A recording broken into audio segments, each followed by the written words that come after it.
Salutations. Welcome back to I Speak and Not Preach with Joe on this beautiful day. We shall begin by trying to provide insight and inspiration and our daily prayer. Let's go. Oh, Holy God, Holy Mother, Holy Spirit, I thank you that you are the resurrection and the life, and death holds no power over you. The power that you use to conquer death now lives in me. Use your miracle working power to bring breakthroughs in all portions of my life for positive reasons and not at the detriment of my soul. May I know all your conquering power today, Holy Spirit. Hear my prayer.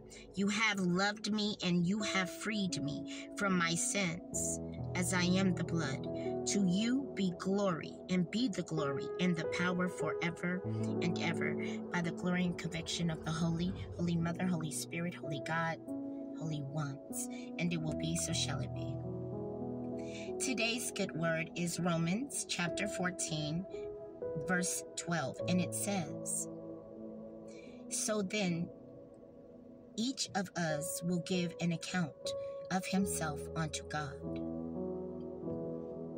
Again, so then each of us will give an accountance of ourselves unto God. What does that mean? That we will take accountability of our life when we meet God.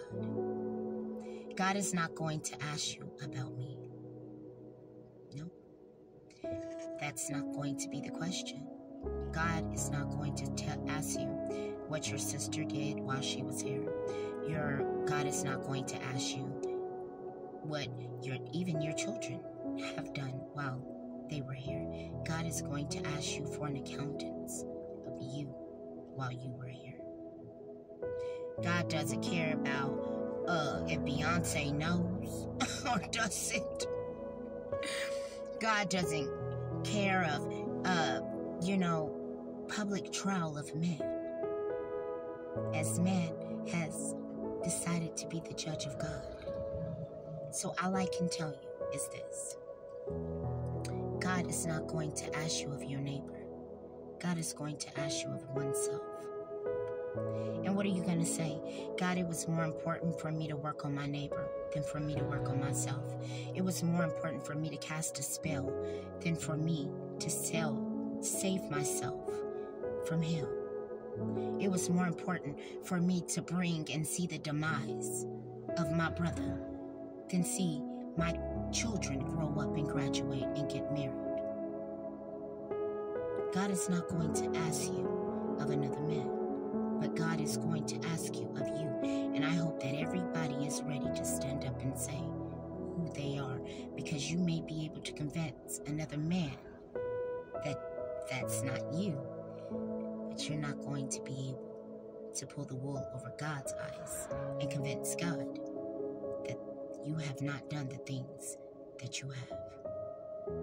So, you can lie, but guess what? One day, those lies add up because you've only lied to yourself. And now you're standing in front of something and a being that you cannot lie to. And guess what?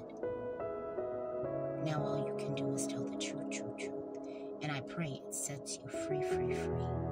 But remember, God ain't gonna ask you about me or your hatred of me. Nope. God's going to ask you, why did you allow your hatred of her to bid your soul? That's going to be a good question. And hopefully you have a good answer. Otherwise, thank you for allowing me to share with you. Enjoy your weekend. May we provide insight and inspiration. And may we all learn to release and let go and let God. Soon as we stop worrying